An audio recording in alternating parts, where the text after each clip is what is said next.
Bom dia a todos, bem-vindos, bem-vindas. É um prazer receber todos vocês aqui hoje, nesse sábado de manhã, para conversar um pouco com o Megumi e com toda a equipe que se envolveu muito nesse projeto. Eu sou o Fábio Frais, sou um dos sócios aqui da galeria, e eu tenho que dizer para vocês que esse projeto da exposição do Megumi gerou uma felicidade, tem sido uma viagem fantástica para todos nós aqui da galeria. A gente entrou em contato com o trabalho do Megumi em uma exposição que a gente fez aqui no ano passado, chamada O Curso do Sol, que discutia a diáspora japonesa na América Latina, e acabamos conhecendo o Megumi e a Naoko, nos envolvendo muito com o trabalho dele, e desde esse ano a gente passou a representar oficialmente o Megumi como artista aqui da galeria. Essa exposição é a primeira grande exposição dele aqui com a gente e é a maior exposição desde acho que 88, né, do Megumi. Ela é uma exposição que apresenta a produção dele desde os anos 70 até hoje, 2024, com obras produzidas ainda esse ano.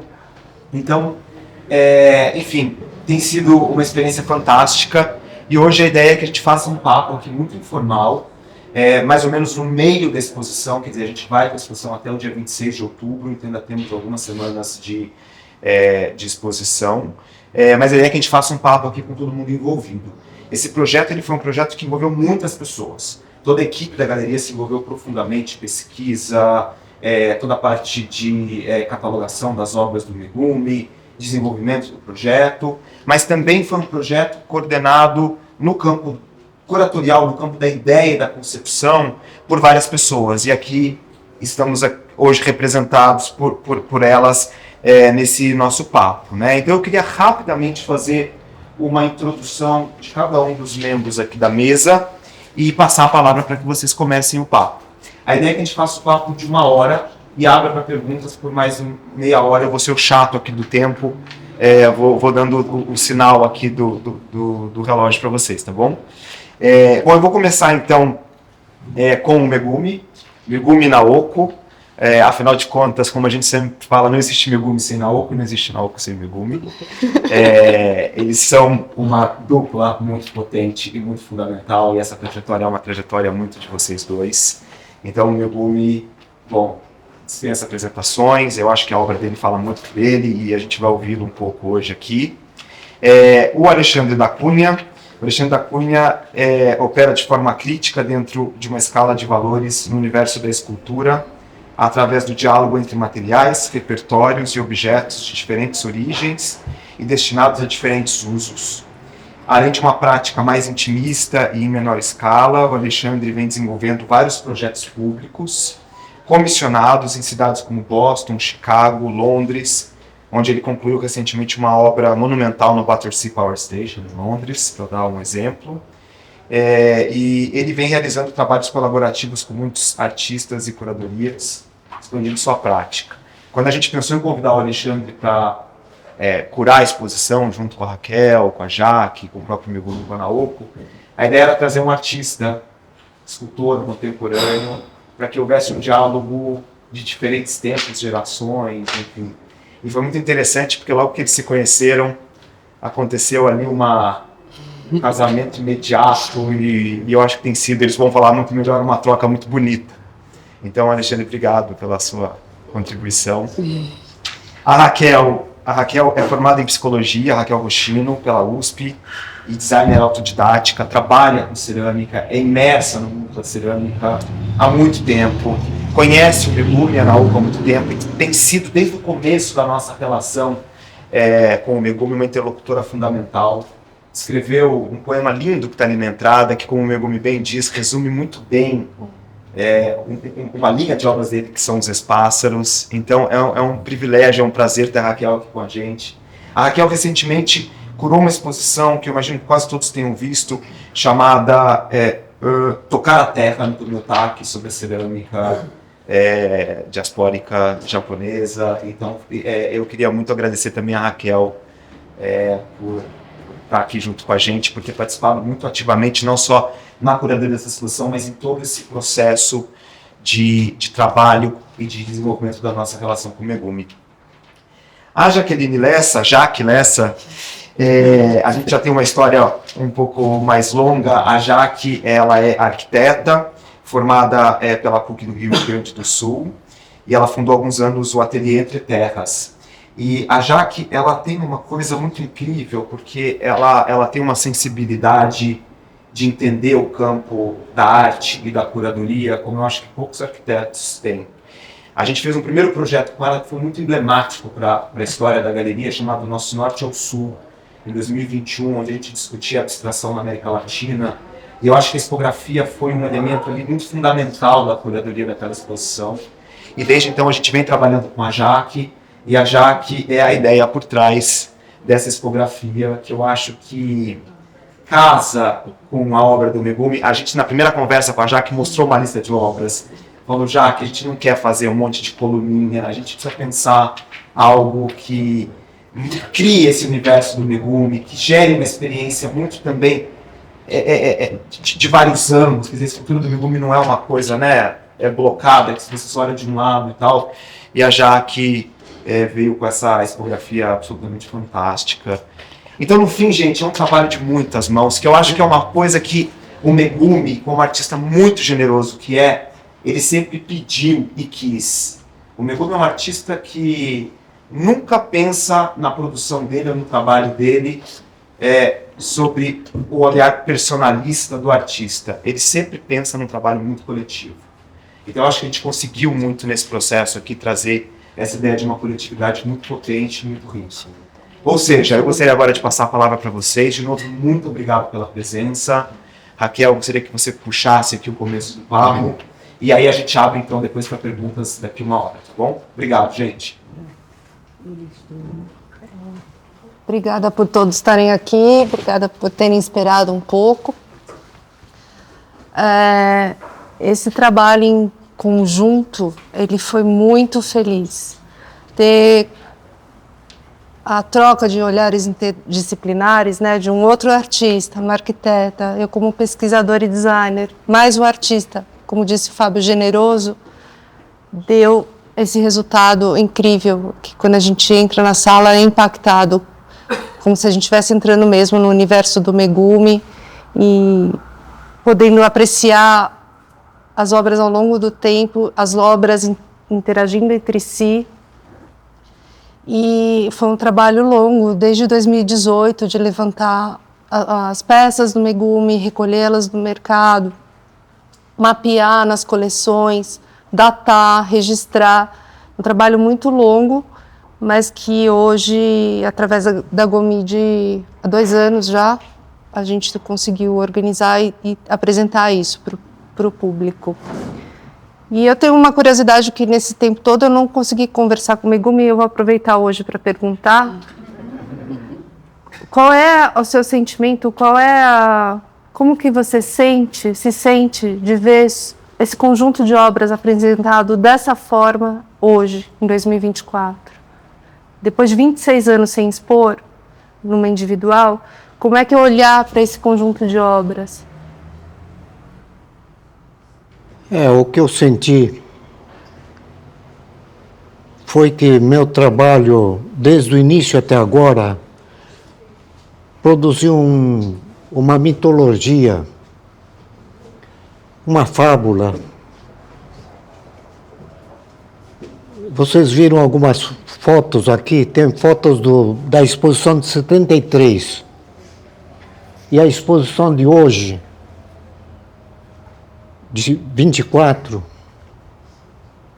eles conversam como se fosse num tempo que não é bem o que nós costumamos ver. É atemporal.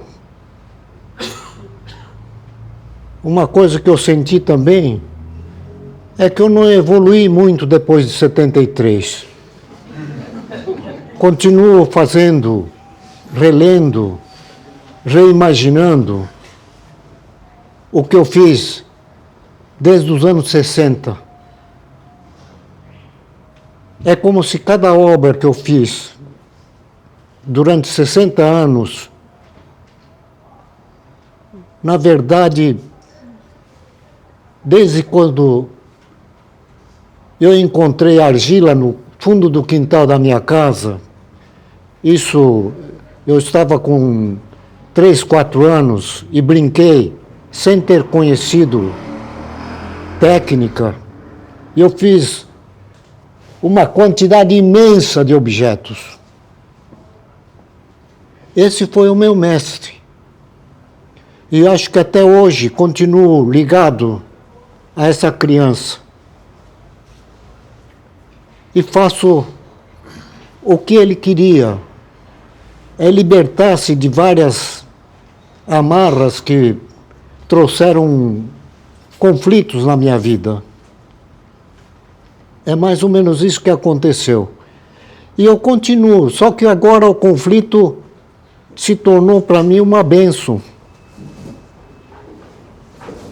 O trabalho que eu faço hoje teve origem nos conflitos da minha vida na infância.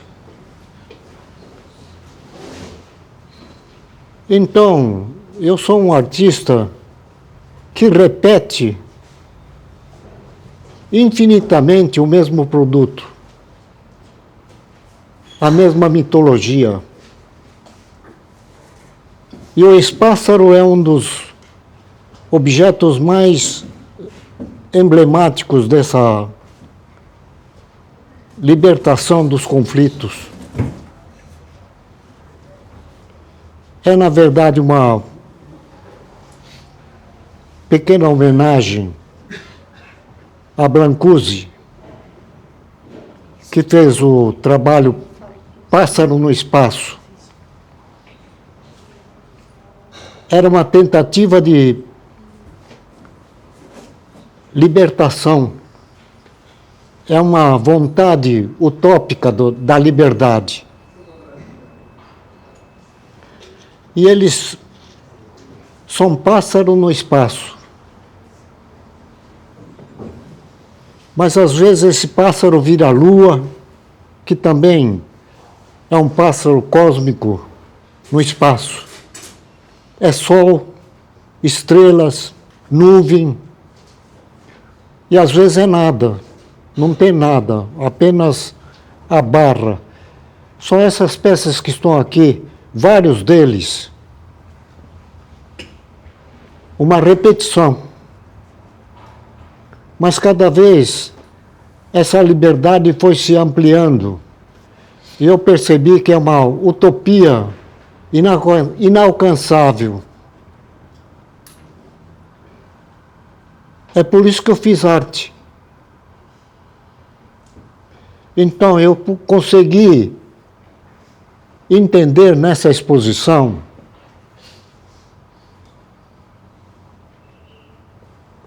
como aconteceu essa circularidade no meu trabalho. Eu não cresci muito desde quando eu comecei a brincar com argila. Ela foi o meu mestre. Aquela criança foi meu mestre. Eu sempre reimagino com a memória.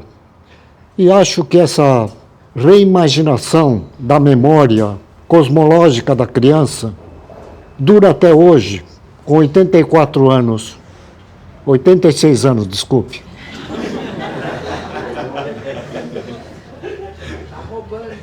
Estou tentando ficar mais jovem, mas está difícil.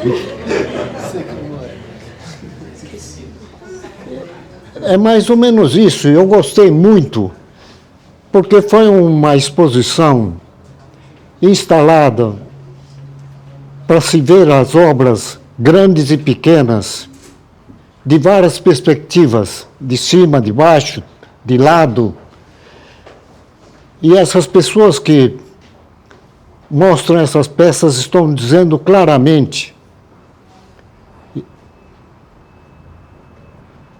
que todas as obras olham um para o outro e estão em comunhão.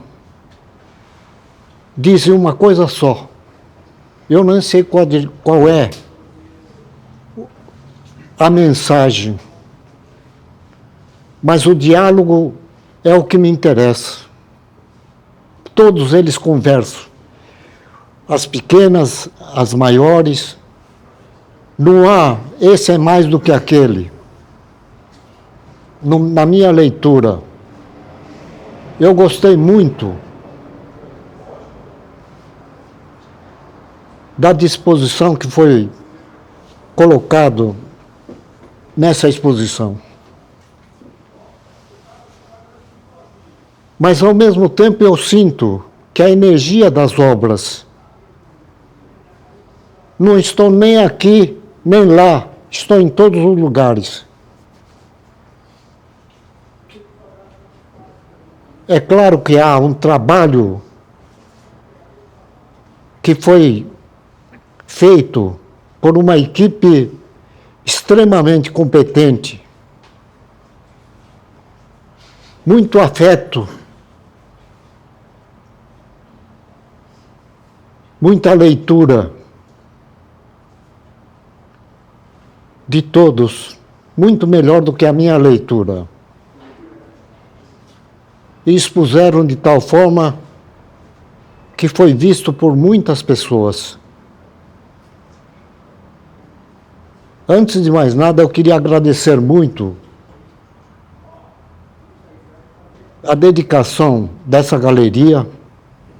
Foi a primeira vez que eu vi tantas pessoas contratadas para trabalhar juntos nesse trabalho.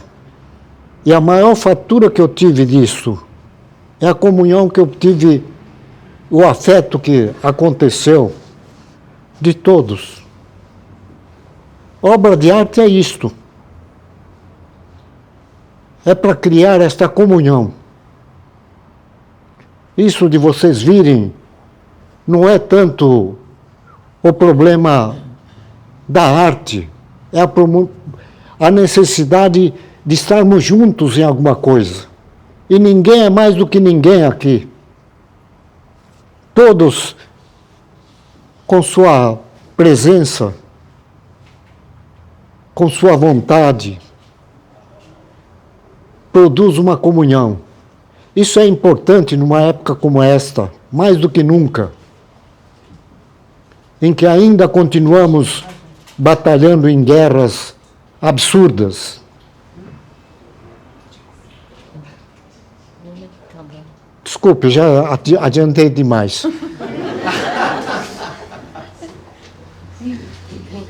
É uma característica do Megumi. Acho que quem é uma pessoa encaixotável, incontrolável.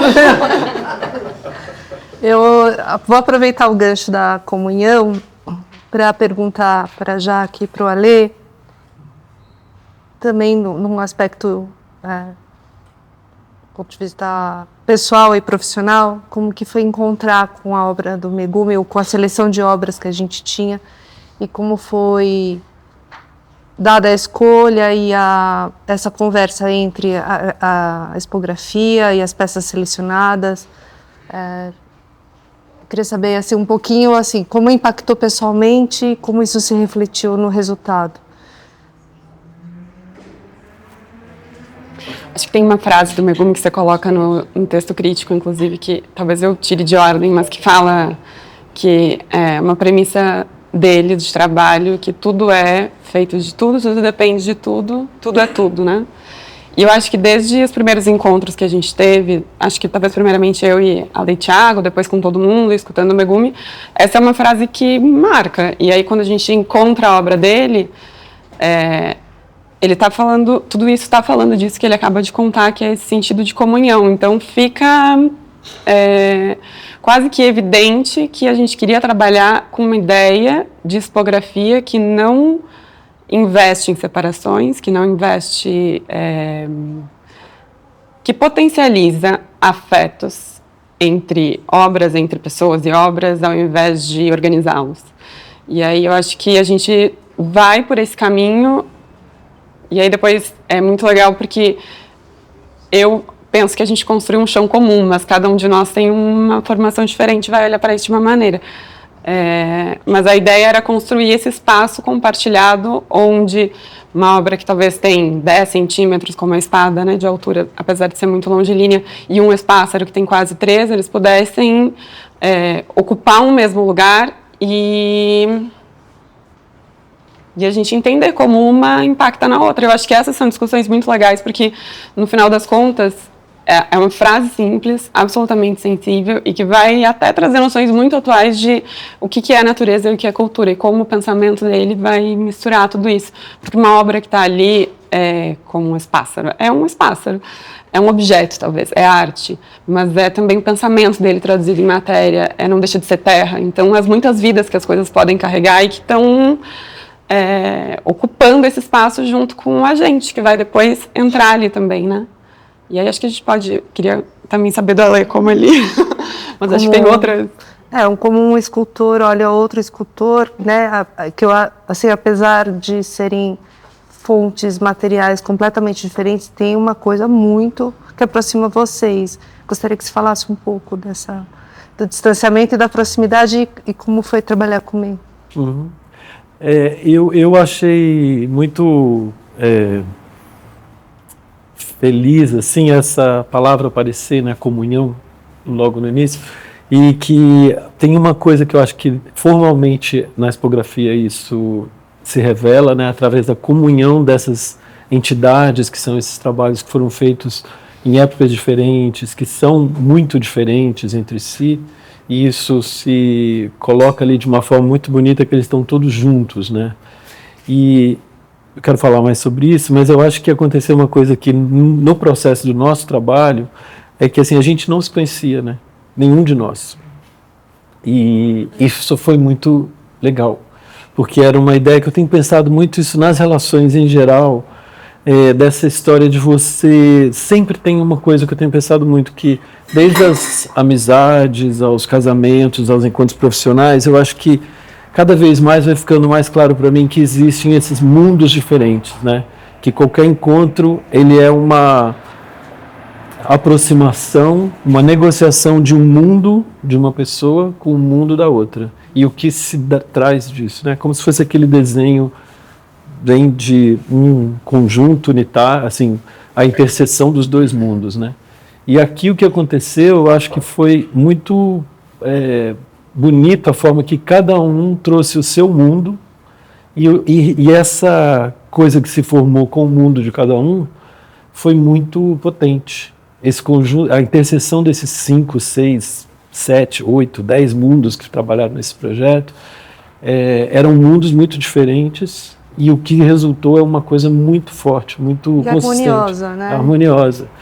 E eu também estou muito interessado nesse mundo que a gente vive, no mundo das artes, em ter, de alguma forma, questionar a barreira dos especialistas. O curador, o artista, o historiador, o restaurador, né, o produtor, o galerista. E eu, particularmente, tenho cada vez procurado questionar essas barreiras. Então, acho que um elemento importante desse trabalho é que a gente, intencionalmente, forçou a corda de cada função nossa. As nossas especialidades se misturaram, né? Então, eu, como artista, me atrevi a ser um pouco curador, dei palpite na expografia, tudo, a gente esqueceu quem a gente era um pouco para poder fazer outra coisa. E eu acho que o maestro de tudo isso é o Megumi, que, como a gente percebeu, explica muito bem as coisas de uma forma muito simples, muito profunda. Então foi assim, num minuto ocorreu essa mágica mesmo, né? E que se reflete na exposição. Então, assim, a ideia, e agora falando de uma coisa mais formal e estética, no caso da expografia, a gente queria muito fazer isso, fazer uma expografia, né, que permitisse que a gente enxergasse uma escultura inteira, assim, né, que você chega pela base, você enxerga lá de cima, enxerga lá de baixo. A gente falou muito sobre uma ideia de uma ópera, de um teatro, onde essas esculturas são vistas como personagens e que estão todos no mesmo plano. Então, assim, o que eu também achei muito interessante é que a gente partiu de muitas ideias e conseguiu chegar num lugar assim que todas essas ideias de alguma forma estão ali e ao mesmo tempo a gente não está seguindo uma coisa ao pé da letra, né? Nosso grande receio no início era de fazer uma coisa que ficasse muito cenográfica e eu não acho que isso aconteceu. Eu acho que é uma exposição onde a gente enxerga o trabalho, né? Então eu sempre penso que o melhor artista gráfico, o melhor cenógrafo é aquele que faz o trabalho dele quase ficar invisível, que ele está fazendo aquilo, é tão bom que você não enxerga. Então eu acho que uma das coisas que é uma das experiências da Jaque, principalmente, que faz isso, mas que foi também generosa o suficiente para todo mundo interferir e conversar sobre isso. E aí eu acho assim que a exposição tem, eu e o Megumi, a gente tem tendência a falar muito, então a gente tem que parar, mas tem muito assunto ali, eu acho. E eu acho, uma das coisas que eu acho mais, assim, que foi muito bem sucedido nessa exposição, é que esse trabalho ele é apresentado de uma forma onde a idade dos trabalhos é irrelevante. Se você vai ver uma exposição, eu faço isso, todo mundo tem a tendência de olhar primeiro para uma etiqueta, depois o trabalho, né? Ou primeiro para o mapa e depois para a obra. E ali meio que não interessa. Tem trabalhos de 2024 e tem trabalhos de mais de 20 anos atrás e eles têm a mesma energia, eles têm a mesma beleza, eles têm mesmo, né, a mesma presença. Isso eu acho uma coisa muito difícil de fazer e que a gente conseguiu fazer isso na exposição, mas quem é o responsável disso é o trabalho, né? Então eu acho que assim, o artista que consegue fazer isso é muito incrível o que você faz, que você consegue fazer um trabalho de 20 anos, de 30 anos, parecer que ele acabou de nascer. Isso é uma mágica, assim. Eu acho isso invejável como artista.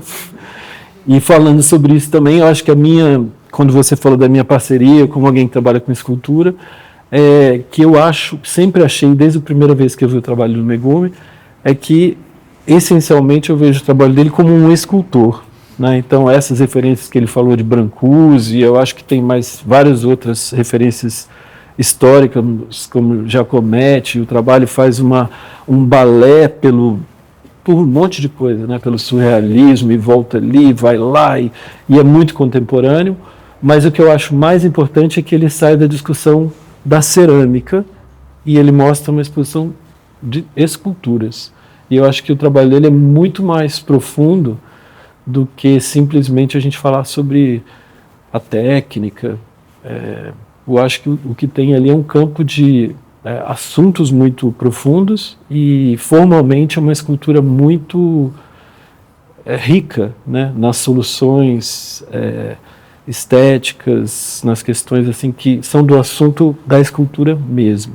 Então, eu nem lembro qual era a pergunta, mas acho que eu já falei demais. Não, pode falar.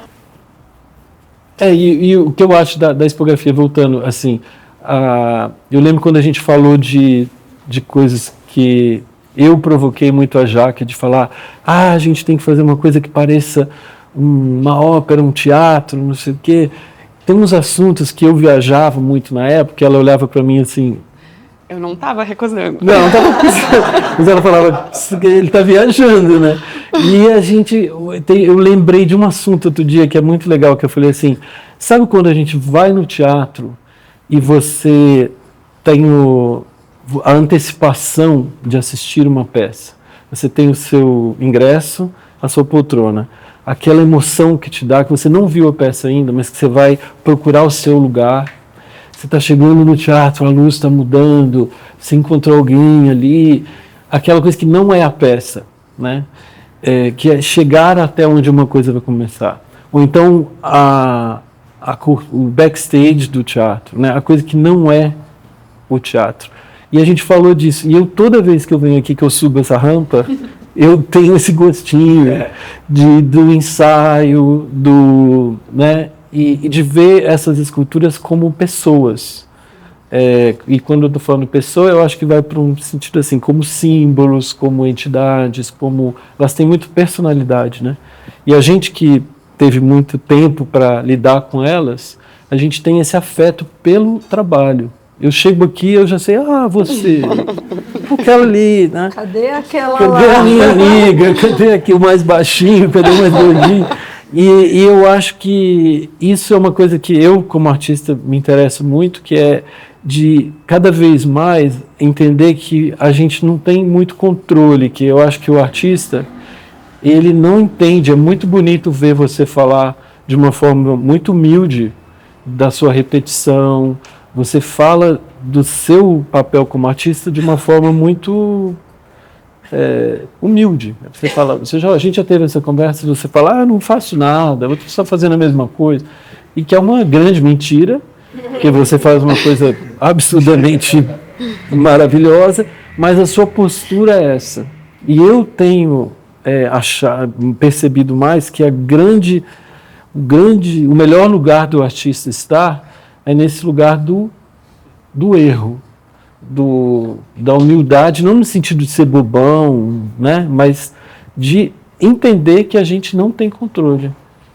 Esse espírito que foi, nesse espírito de não ter controle, de ter humildade, que eu acho que aproximou todos os especialistas, né, que você falou, para o mesmo nível, e todo mundo operou com a sensibilidade.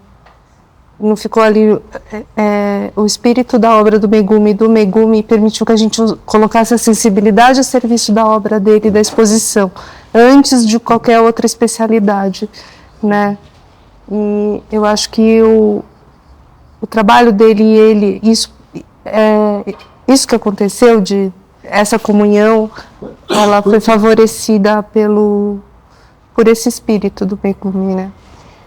Eu acho que todos esses elementos, assim, desde o seu texto, o que a gente, sem ter uma pretensão de fazer isso, acabou fazendo, é uma coisa muito, eu sinto isso, quase, assim, contrária à corrente do que a gente tem cada vez mais vivido no mundo das artes, que é o texto, o textão do curador, o artista misterioso que não é generoso, né? Todo mundo está na sua caixa se especializando. E aqui a gente fez uma coisa ao contrário disso. O seu texto é mais uma poesia do que um texto curatorial. Todo mundo amoleceu a sua especialidade, né? E eu acho que a gente, em geral, sofre atualmente de muita ansiedade porque é difícil fazer isso. Porque todo mundo, a arte virou um lugar de especialistas. E não um lugar de brincadeira no sentido bom. Não um lugar de sonho, não um lugar de fantasia, não um lugar de mistério. É um lugar profissional, né? A gente está cada vez mais profissional. E é muito chato, né? E é muito, assim, cansa muito trabalhar desse jeito. Então é um refresco. Assim, esse trabalho, eu lembro que o dia que a gente teve a primeira conversa, eu falei, nossa, isso aqui já valeu todo o trabalho. A gente ouvir o Megumi falar como agora, eu tenho certeza que assim, já valeu ter vindo no toque na conversa. E a gente não faz muito isso. A maioria do tempo a gente está quebrando a cabeça, falando dos mesmos assuntos, repetindo a história da arte para se validar do que faz. E não está falando sobre o mundo, não está falando sobre cosmologia. Tem um monte de artista. A arte é isso, né? A arte era isso. Era um mistério, um lugar soturno, um lugar obscuro. Era um lugar, eu fui fazer arte por isso, porque eu queria viver nesse mundo do não saber, né? E chutei todas as outras, né, outras possibilidades. E aí, hoje em dia, eu vejo que é um lugar assim, duro, áspero. Então, quando a gente consegue, dentro de uma galeria, né, fazer essa comunhão, são palavras que são quase... Quando você fala essa palavra comunhão, quando eu falei, já parece que você fala, não pode falar comunhão, fica meio errado. Mas E Megumi, Ale, vocês acham que a matéria, a materialidade, a cerâmica, a argila, o barro favorece esse tipo de acontecimento? Vocês acham que a matéria favorece esse tipo de abertura para a arte? Menos dura? Eu acho que a gente podia passar a pergunta para ele. Eu queria falar uma coisa sobre cerâmica, sobre essa coisa de dura, que eu acho que existe hoje em dia muitos artistas jovens trabalhando com cerâmica, né? E eu acho que foi interessantíssimo quando eu mostrei o trabalho do Megumi para alguém que não conhecia o trabalho dele. A resposta dessa pessoa foi assim, dava para entender que a pessoa estava partindo do princípio que aquele era um artista muito jovem, que era mais um dos jovens fazendo cerâmica. E ela se surpreendeu quando eu contei a trajetória dele. Então eu acho que isso é uma coisa muito interessante também, o quanto que o trabalho de cerâmica do Megumi, ele tem um humor, ele tem uma cor, ele tem uma forma de se apresentar que é muito do agora, eu acho, né? E aí, voltando à questão do material que eu acho que a gente devia passar para ele, eu acho que a cerâmica, sim, tem essa... Pela materialidade em si, tem isso que você Que é falou, ancestral, né? que é... É a coisa mais primordial, né? Ancestral, é a primeiro gesto. Foi muito bonito o jeito que ele apresentou essa ideia da criança, né? Que é o mestre, que ele disse, que eu acho que é isso, acho que a nossa primeira contato estético com alguma coisa é fazer, sei lá, um castelinho de areia na praia, apertar alguma coisa. Então, existe isso, eu acho. Mas eu acho que a gente podia... Sim.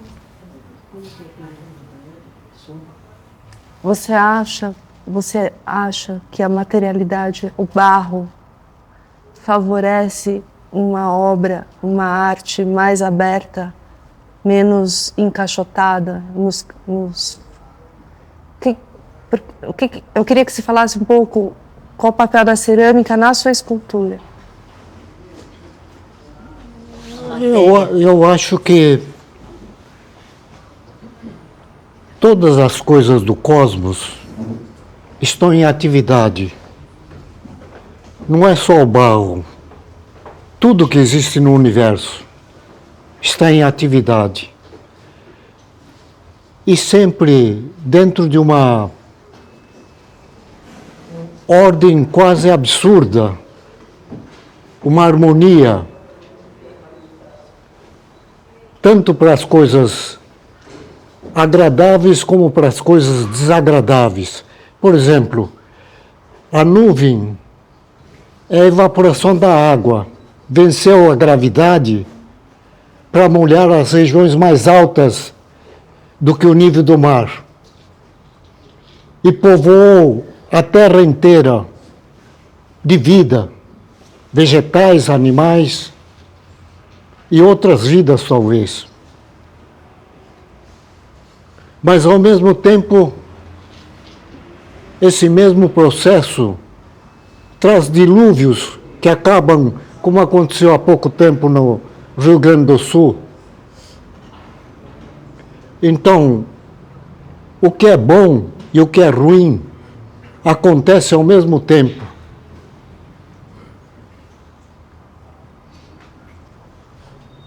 Não depende de nós isso. E muita coisa da obra de arte ou de qualquer obra humana, a maior parte não é o homem que fez, é a natureza que ofereceu. Nós apenas compreendemos o que a natureza faz nas suas energias e transmutações e modificamos alguma coisa e trabalhamos em cima e se torna valor financeiro, etc, etc. A maior parte é a energia do cosmos que está fazendo. Cerâmica nem se fala. A cerâmica começa desde o início do universo, Não sei como é que foi, mas esses corpos celestes que estão no universo são cerâmicas. Não é exatamente cerâmica como o homem faz, mas são cerâmicas no espaço. Já está lá, torneadinhos, tudo redondinhos. Quem é que fez isso? As energias e transmutações do cosmos, no equilíbrio, no espaço. Quantas energias existem para que ele fique dançando bilhões de anos do mesmo jeito, num equilíbrio precário? Cerâmica, para mim, veio desse pensamento. Então, tudo que existe no planeta, para mim, que sou ceramista, mas eu aprendi que é tudo cerâmica, metal, madeira, pedra e todos os outros trabalhos. Alguns ceramistas tradicionais disseram: mas Megumi, você é ceramista ou o que você está fazendo usando um pedaço de ferro, de alumínio, de latão, de bronze? Eu até brinco. Mostro uma peça que tem ferro e cerâmica, eu digo, essa parte de metálica é cerâmica e essa parte é metal. Sabe o que é argila? É silicato de alumínio. É a mesma coisa do quartzo. Quartzo é silicato de alumínio. Argila é silicato de alumínio com 2 moléculas de água quimicamente. Portanto, eu até brinquei com um artista conhecido, não vou dizer o nome para não ficar, porque foi uma brincadeira que ele pensou que eu estava gozando dele, brincando, e ele ficou meio chateado.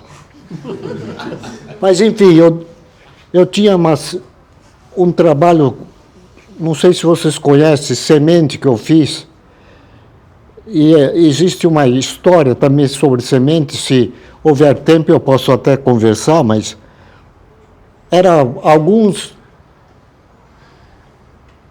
de 3 metais, ferro, alumínio e latão, fundidos, maciços. Outros eram de cerâmica e pedra, que eram a antecedência do pensamento da semente. E a semente, no início, eu gostei de uma pedra. Vocês também devem ter pego algumas pedras na praia ou em algum lugar e levado para casa. É mais ou menos isso que eu tinha feito. E eu fiz uma brincadeira com cerâmica envolvendo a pedra. E eu chamei de semente. Eu não sabia nem por que chamei de semente. Parecia uma semente. Não tinha nenhum conceito. Como eu demoro muito para entender, por isso que eu fico repetindo, levo, às vezes, 60 anos para terminar uma obra. Por quê? E não termina, porque surge, de repente, um outro conceito a respeito da coisa. Essa semente, eu vou explicar como é que acontece no meu trabalho.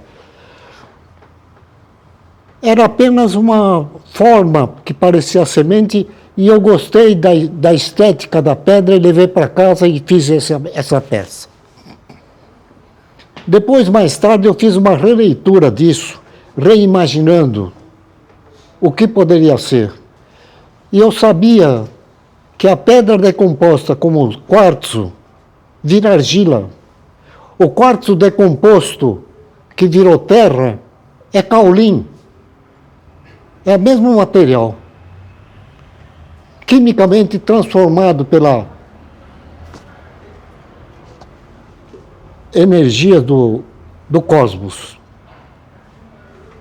Leva bilhões de anos, mas vira argila. E argila também é silicato de alumínio, silicato de ferro, silicato de manganês, silicato de titânio, silicato de vários materiais. É uma pedra transformada. E o que o ceramista faz? Pega esse material, modela, queima e transforma de novo num silicato. Já não é mais silicato com 2 moléculas de água na composição química. Por isso que os americanos chamam cerâmica muitas vezes de stoneware. Ele virou pedra de novo. É, na verdade, o arquétipo de Da Vinci, quando ele diz tudo decorre de tudo, tudo é feito de tudo, tudo volta a tudo. Vocês vão encontrar isso também no cristianismo. Do pó ao pó. É um retorno. Então, a cerâmica tem algo a dizer a mexer com o material. Não é o objeto, não é a forma, não é só isto. Essa transformação material que os químicos estudam muito, os geólogos, e toda a ciência estuda, é um milagre. Ele veio do quartzo. Se você queimar em temperatura cada vez mais alta, essa argila vira pedra, ele vira magma, derrete. Não sei se alguém já experimentou misturar limalha de ferro em quantidade na argila, ele vira um ferro fundido. Vira minério de ferro. E você queima em altíssima temperatura, ele derrete. A peça que você viu lá, daquela caveira com dente espalhado, que eu chamo de morte da poesia, a arte já não discute muito mais poesia, mas discute o objeto como fundamental. A poesia está antes de fazer e depois de fazer, durante o fazer também. Mas ninguém está interessado nisso, está interessado na bugiganga. E vale cada vez mais alto o preço. É muito maluco, porque a poesia foi pro brejo. É só a coisa maravilhosa, bonita. Decora a parede, decora o chão e decora a vaidade cultural de quem compra. A poesia foi pro brejo. E eu tenho essa peça que eu coloquei muito ferro, e era uma cabeça de um negro, com os dentes, tudo.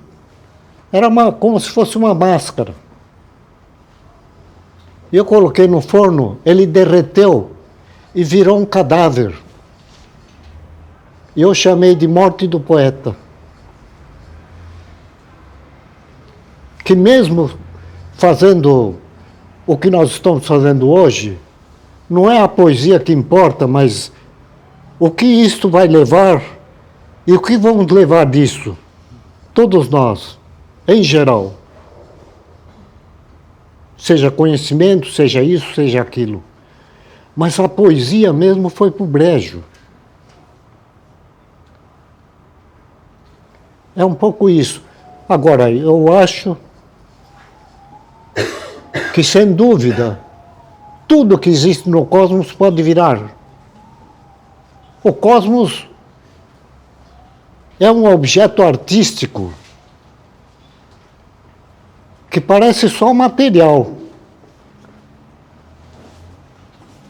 Mas se você quiser chamar aquilo de objeto de uma instalação maravilhosa, e algum artista que quer ganhar mais ainda pode fazer isso, é um objeto de arte também. Eu posso te interromper? Eu queria falar... essa observação que você falou da bugiganga, né, do objeto, é curioso que o Fábio apresentou no início a minha participação no projeto como alguém que existia alguma relação, inclusive formal, entre o trabalho, né? Me dá uma satisfação muito grande ouvir você falando isso, porque o que eu tento cada vez mais procurar em arte, não só na que eu faço, mas na que eu vejo, é isso, que não é a bugiganga. É como se o que eu estivesse fazendo, o que eu estou interessado, é o que não é o objeto. Eu só estou o tempo inteiro inventando desculpas para acessar o que você chama de poesia. É como se o objeto estivesse fazendo uma pegadinha com todo mundo, falando, eu vou fazer uma exposição, então eu vou colocar 20 bugigangas, mas o meu interesse mesmo é na contraforma daquilo, é no vazio daquilo. É o que não é aquilo. Então são as pessoas que você encontra por causa desse trabalho, é o que você enxerga que não está no trabalho, e que me levou a pensar no que a gente falou, naquela ideia que foi lá do início, quando eu estava falando da expografia, que era tentar fazer um teatro que o que interessa não é o teatro, mas é a chegada até ele, o aplauso no final. Então, assim, essa ideia muito fecha mais ainda, porque eu vejo que a nossa comunicação, a nossa conexão, sem a gente ter se conhecido antes, é mais forte ainda. O trabalho dele tem um conteúdo de olhar, e tudo que ele olha para ele tem uma comunhão com o material que ele olha, ele se apropria daquilo e dá um outro sentido e produz uma escultura. Ele tem uma apropriação. E todos os artistas, de uma forma ou de outra, apropriam do cosmos. Mesmo a ideia espiritual, toda a matéria do cosmos tem essa espiritualidade, não essa que nós temos, mas uma outra dimensão de espiritualidade. Então, o que ele diz muito bem no seu trabalho. O que eu estou falando, ele explica melhor com o trabalho. Veja o trabalho dele. Não é? Você não acha que tem lá? É verdade. Por quê? Olha, eu estou escrevendo textos para crianças que fazem trabalho. Nesse ano eu escrevi para 5 crianças e dei um presente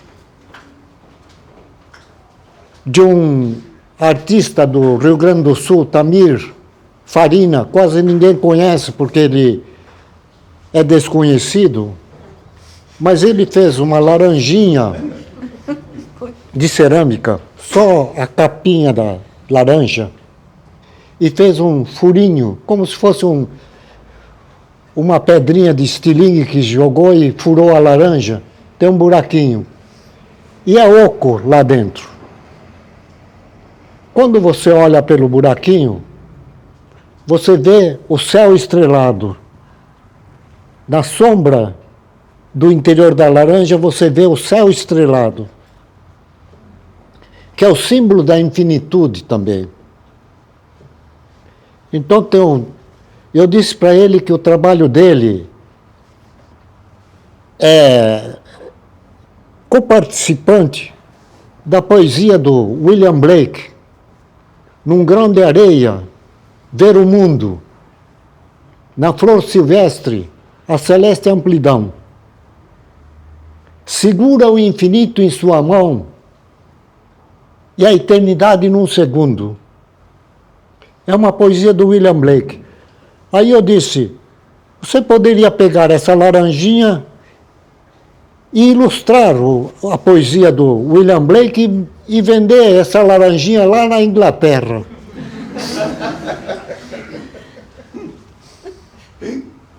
Não, eu acho melhor que a poesia que explica o que está dizendo, sem explicar, poeticamente, esse milagre de ver o infinito em cada coisa, que é também uma das recomendações do William Blake. Se as portas da percepção se desvelassem, veríamos que tudo é infinito, tudo que existe.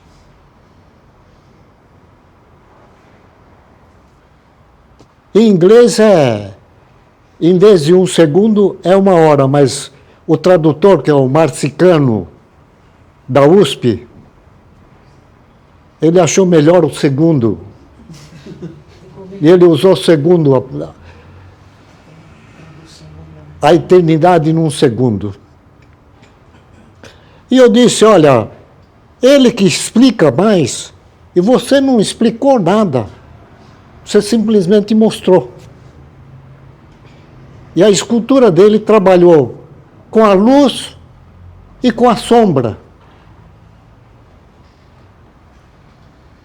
Por acaso é uma laranja que ele fez de cerâmica. Mas os protagonistas desse teatro da laranja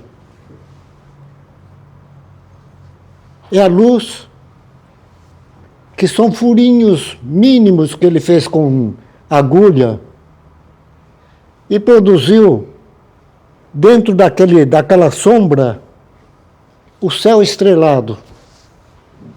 Ele disse, olha, amigo meu, eu nem conheço William Blake, nem ouvi falar dessas coisas, mas, na verdade, eu fiz isso porque as cidades estão ficando cada vez mais cheias de gente e não se vê mais estrela. Ninguém fica olhando estrela numa cidade como São Paulo, a não ser os astrônomos que têm aparelhos especiais para tentar encontrar estrelas.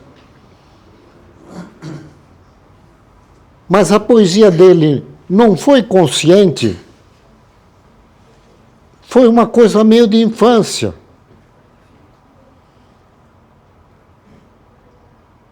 E eu dei para cada uma dessas crianças que fizeram poesia de alguma forma, falando coisas que nem está entendendo da forma consciente. Uma delas, o filho da Raquel, chama Davi. Quando apareceu a pandemia, eles estavam nos Estados Unidos,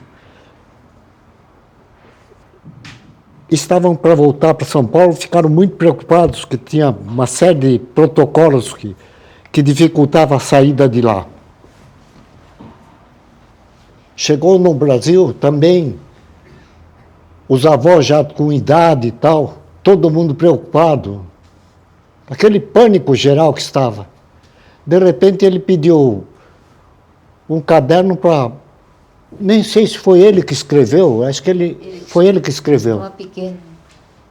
Deus é tudo, tudo é Deus. E mostrou para as pessoas que estão apavorados.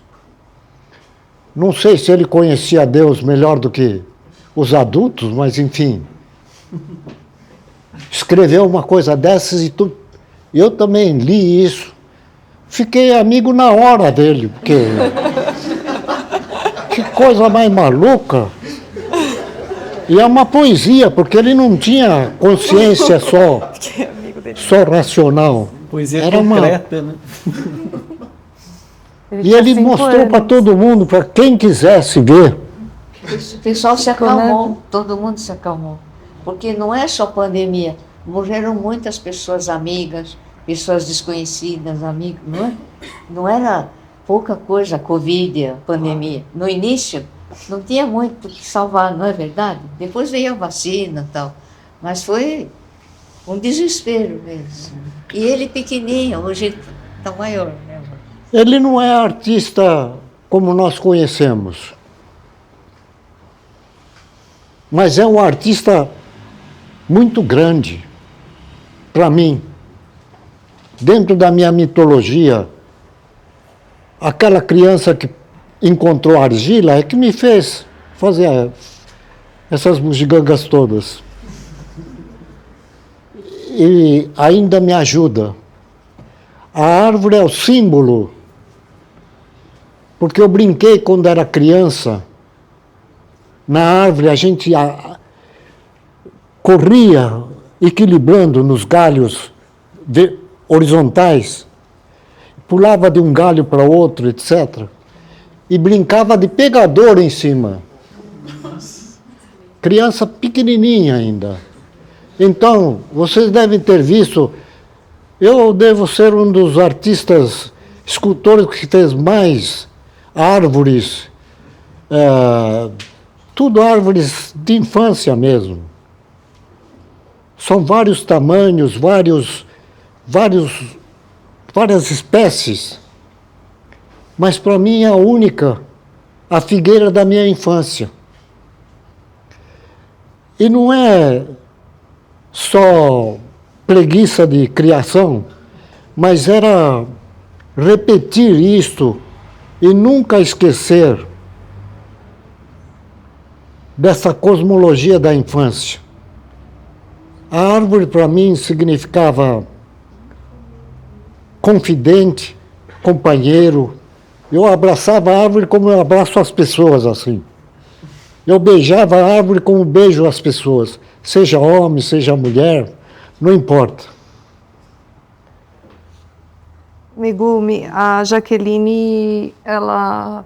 Não, enquanto você falava, eu fiquei pensando aqui, porque a árvore, ela não é que a gente vê ela de cima, no geral, as árvores, as suas esculturas, mas ela tem uma riqueza de detalhe na parte de baixo. E aí teve momentos da exposição, da expografia, que a gente não sabia onde posicionar para que isso pudesse ser visto. E agora eu entendo que talvez essa riqueza de detalhes da parte de baixo é a sua criança olhando para elas e a maneira como você enxergava essa árvore de outro ponto. Sempre, o corpo, né? de criança olhando a riqueza dos galhos, né? Porque os galhos são muito intrincados, imbricados, né? É uma figueira que dá galhos assim. Tem outra figueira que agora começaram a plantar que é mais assim.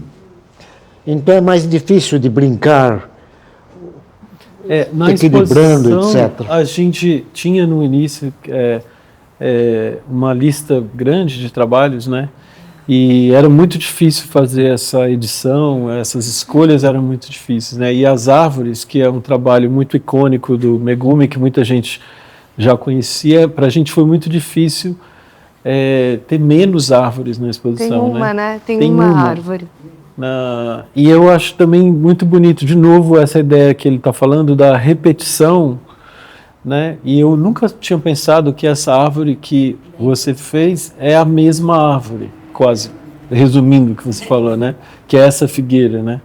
E essa ideia também que eu acho muito bonita da repetição, que é o que a gente também, assim como eu falei antes, que eu acho que a gente está muito no mundo das artes de hoje, envolvido com a ideia de especialização, de profissionalização, existe também uma procura sempre pelo novo, né? Fazer várias árvores diferentes. Né? Se você pensar aí, você está trazendo uma ideia muito bonita que é da repetição. É quase assim, não preciso fazer nada novo. Que é uma outra ideia também que para mim me encanta muito, de trazer isso no assunto contemporâneo, que também é muito calcado na ideia da novidade, da original, o artista jovem que precisa se reinventar. Ele não tem nem 40 anos, ele já precisa fazer uma nova exposição, né? Então é muito... Eu aprendi e aprendo, cada vez que você fala, com essas coisas simples, mas que reverberam de um jeito muito palpável, assim, né? Que essa ideia da repetição, se você pensar, é muito importante a gente pensar nisso, né? Então, você repetindo a mesma figueira, você fez essa gama de obras lindas, né? E é a mesma árvore. Você me ensinou sempre também, quando eu vi, desde quando eu comecei a ver seu trabalho, você me ensinou sempre. Obrigado. A gente vai abrir agora para quem quiser comentar, perguntar. Temos pessoas bem variadas, né? Artistas, ceramistas, colecionadores, admiradores, colegas, ex-alunos. Obrigada, viu?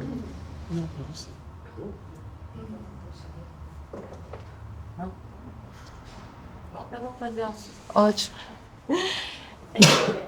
Queria agradecer muito a sua fala. Eu sou artista e escultora. E eu me identifiquei muito nisso. Porque a forma com que você fala, simples, mas tão profunda, para mim é muito, muito, muito inspiradora, assim, sabe? Porque hoje em dia a gente vê tantas palavras difíceis, tantas coisas artificiais que não passa a verdade, sabe, que você passou. Eu acho que eu me identifiquei por... tem muita simbologia do meu pai, que era um escultor, talhava animais, e eu cresci com ele, eu sou autodidata, então a forma com que você falou, para mim, foi muito importante, assim, eu apreciei muito. Muito obrigada. Ela está falando da pureza da sua fala e da verdade da sua fala, que ela, como escultora, ficou tocada com isso.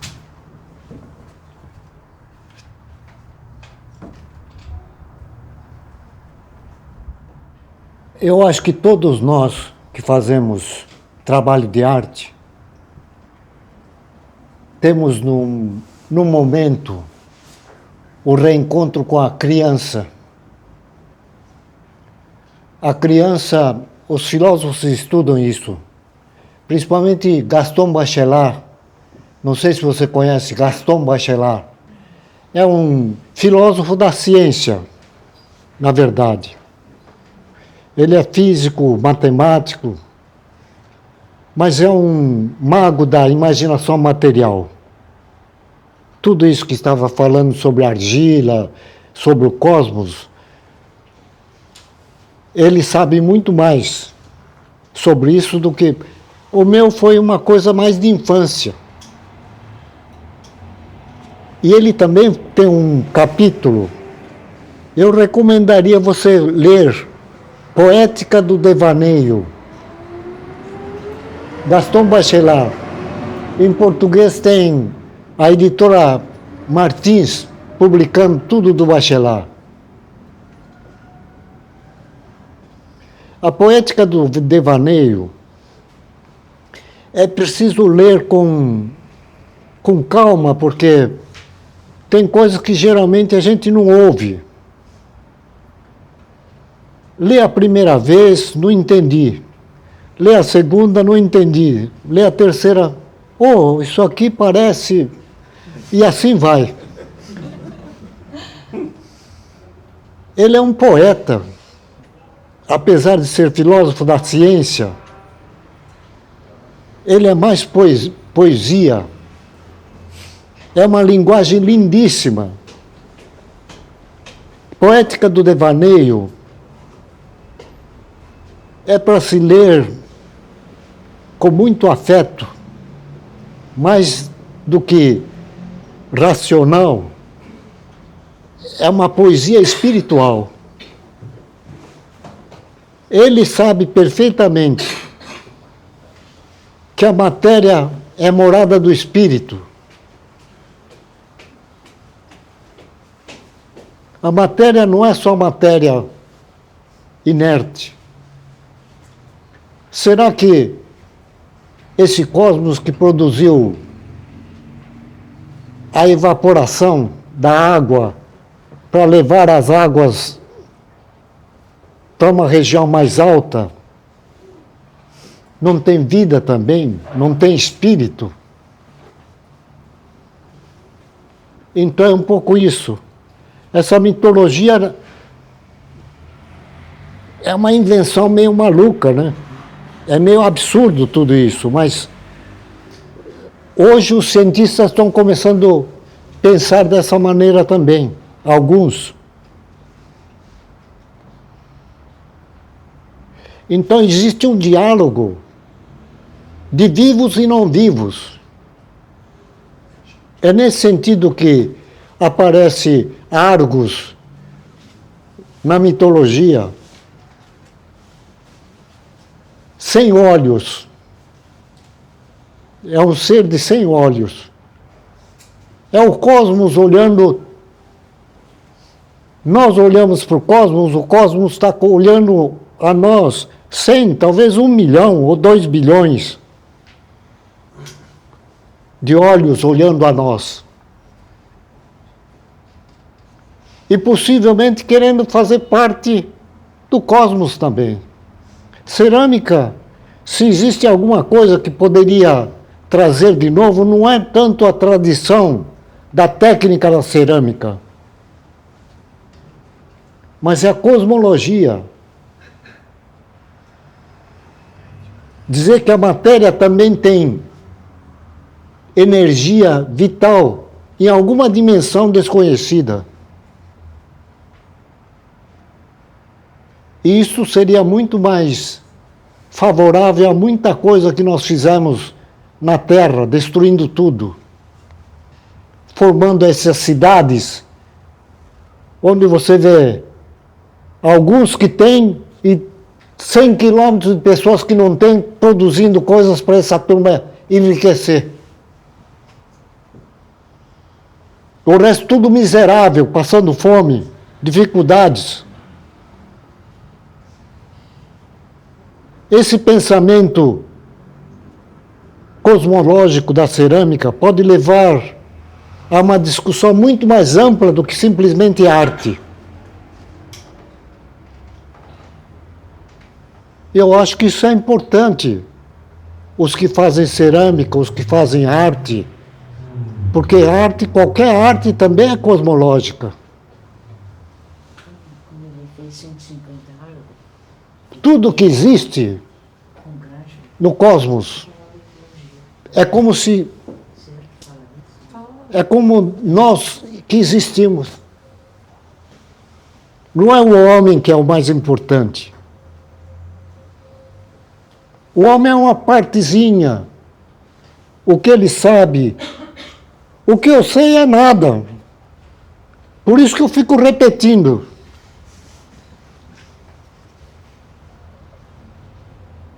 Mesmo depois de toda essa leitura, é isto, ó. Você sabe muito mais do que... E eu não sei o que você sabe. Então não existe esse é mais, esse é... Tem que haver uma comunhão para a sabedoria ser de todos. Conhecimento ser de todos. Tem uma coisa assim, você que trabalha com a matéria, você faz escultura também? Então, você tem tanta intimidade com a matéria que você trabalha, pode ser o que for, gesso, pedra, madeira, objetos já existentes que você apropria e cria uma outra simbologia. Essa intimidade é tão grande que você começa a se interessar pelo cosmos todo. E você se une a esse cosmos. Quem que é a escultura? Você ou o objeto que você fez? Eu, quando vejo o Giacometti, mais gesso do que a própria escultura, a roupa dele tudo cheio de gesso e mergulhado na coisa, eu fico falando, quem é o autor, quem é a obra? Às vezes o escultor é mais obra do que a própria obra. Não sei se você já ouviu falar do obras da obra. É um termo... Megumiano. Na arte, geralmente a pessoa fala que é a obra que é importante. É o objeto final. Mas e todo o resto que produziu esta obra? Não tem importância nenhuma? E o autor que fez aquela obra também foi modificado pela obra. Ele não é mais antes, como antes. Ele é uma outra pessoa. Ela fez aquele objeto. Aquele objeto influenciou e ela também mudou. Quem que é a obra, quem que é o autor? A obra também é autora. Então, todos nós somos obras e autores. Todos nós, mesmo nós não artistas. O leitor não é uma parte importante da obra. Sem leitor não existe a obra. Sem observador não existe. Isso é uma coisa que a própria ciência fala. O observador é que faz existir. Então, é uma obra da obra fundamental.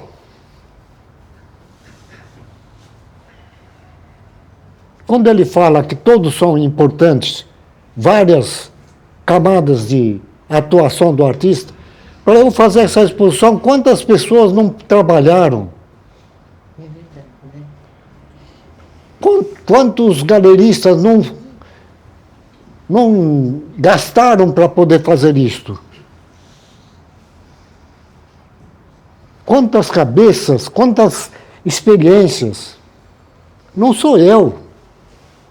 É obra, por exemplo, a instalação, por acaso, eu sou quem fez alguns objetos para criar aquele espaço, mas aquele espaço foram criados por eles. Eu não quis participar porque é um trabalho de autoria. É uma obra, ou não é? Quem comprou um objeto e levou num lugar e colocou, não produziu uma outra obra que não foi a do artista, não sabia que ia parar lá. Então vamos pensar assim, aqui está a obra, a sua escultura. Tudo que envolve, de alguma forma, esta obra, é a própria obra.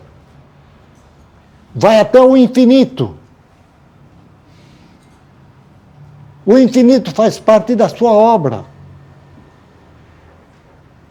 Como dizer que essa obra é boa, essa obra é péssima? Só num protocolo de arte muito assim, ó.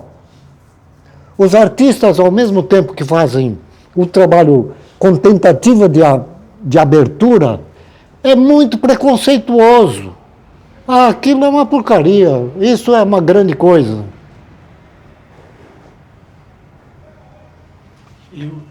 O sagrado da arte não tem limite. Todas as coisas são envolvidas dentro do trabalho da arte. Na verdade, não é só arte. Toda atividade humana, todas as coisas estão envoltas, fazem parte. Os ceramistas têm consciência disso porque têm uma memória cosmológica do início do universo. Não que ele seja mais do que os outros, é que a forma como ele trabalha, de repente ele descobre isso. O taoísmo, o confucionismo e o que os índios falam, os nossos índios, os africanos, etc., os pessoal da Austrália, o pessoal da floresta, eles falam isso tudo de uma forma tranquila, dentro da sua mitologia E hoje, aquela coisa mais antiga, quase pré-histórica ou pré-histórica mesmo, é mais do que contemporâneo, é futurista, de um pouco de futuro que ainda temos. Eu queria falar, eu lembrei de uma coisa, desculpa te interromper, que eu assisti uma entrevista faz uma semana de uma escultora que eu gosto muito, que é a Philida Barlow, que ela fala sobre a quantidade de arte que não é vista. Eu lembrei do seu amigo que você também falou, ninguém conhece ele porque ele é desconhecido, da laranja, né? E juntando com essa forma muito bonita que você fala, até da pessoa que compra a obra e leva para o lugar, e que aquilo é também fazer uma obra, né? Essa expansão do ato da criação, né? E eu fiquei pensando assim, como que você, que tem uma pessoa que não só tem experiência, mas você tem muito conhecimento, você consegue mesmo fazer isso, né? De uma forma prática, desde o primeiro dia que você nos deu carta branca mesmo, você falou, eu não quero, vocês façam essa obra. E pensando nisso agora, eu te ouvindo, eu me senti muito criador em conjunto desse projeto, né? Então, assim, existe, e em tudo, eu lembro no dia que a gente celebrou, que você também falou uma coisa muito bonita que eu nunca esqueci, jamais conseguiria reproduzir, que era sobre esse ato das coisas passarem a energia de uma pessoa para outra, de estar todo mundo junto, né? Você falou isso de um jeito muito bonito. E eu pensei o quanto que o seu trabalho e a sua fala agora reforça isso, nos faz pensar disso, que a gente olha para a sua arte e a gente pensa em você, no seu repertório, no seu discurso, na sua linguagem, mas ela expande para outros artistas e para o mundo. E eu lembrei dessa entrevista que eu ouvi de uma artista falando que o quanto que gerava ansiedade nela a ideia da arte que não é vista, a quantidade de artista que existe no mundo que a gente nunca viu e nunca vai ver, a quantidade de, nesse segundo tem alguém, nesse momento, tem muita gente fazendo arte que a gente provavelmente não vai conhecer, e essa arte que vai para algum lugar que não é a galeria, não é o museu, não é, né?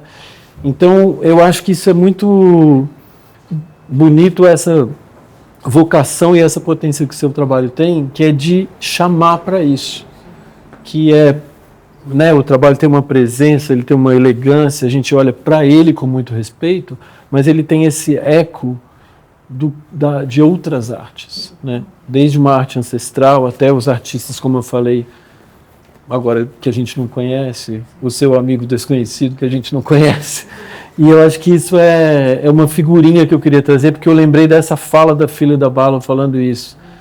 Que ela fala, como existe arte no mundo... Muito mais, né? Que a gente não sabe. E a gente só fala dos que a gente sabe, ou pela história da arte, ou dos que a gente conhece, porque eles tiveram acesso a uma galeria, a um lugar da arte, né? Mas é essa ideia da arte sendo um evento pulsante, infinito, que acontece toda hora. E a gente não tem essa de ser arte boa, arte ruim, arte... Né? É uma coisa que existe no mundo, que não é uma coisa, um objeto, é essa pulsação da criação, né?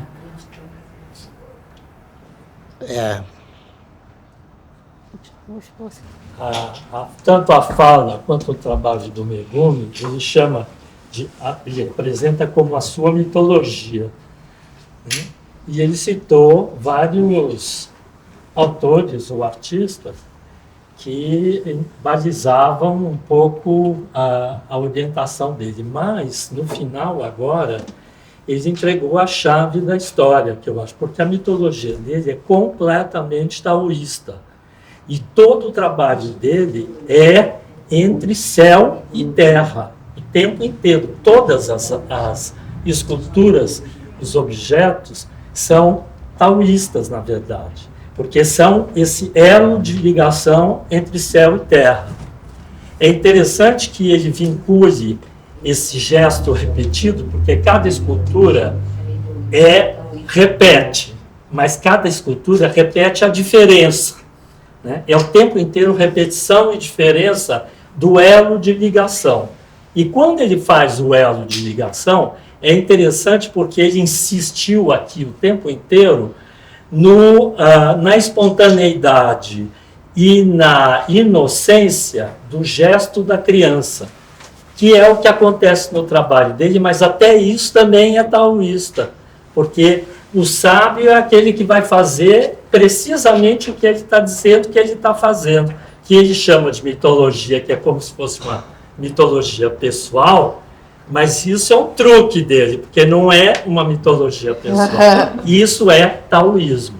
Então, e a gente, se olhar verticalmente, por filosofias espiritualistas, se a gente olha verticalmente o trabalho do Megumi, a gente pode entender pelo viés taoísta.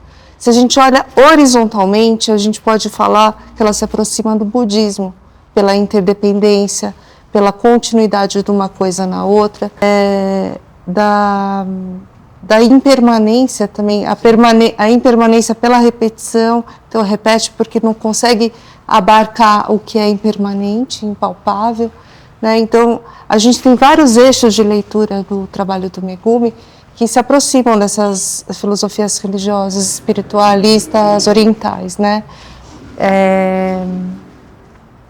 Eu acho que eu acho que muitos ceramistas, algumas artistas que estão aqui, elas trabalham, né? A gente está com a Célia, a Kimi aqui. Meu filho fala assim, ele olha as nuvens da Kimi, ele fala, é terra no céu. Você olha o trabalho da Célia Cimbalista, é terra no céu.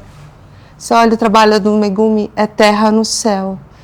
Então, essa verticalidade, ela existe. O trabalho da Lucila, que está aqui também, é terra no céu. Então, eu acho que o ceramista, ele se aproxima mais é um mistério, porque eu acho que mais do que outras práticas artísticas, a cerâmica propicia esse eixo céu e terra. Obrigada.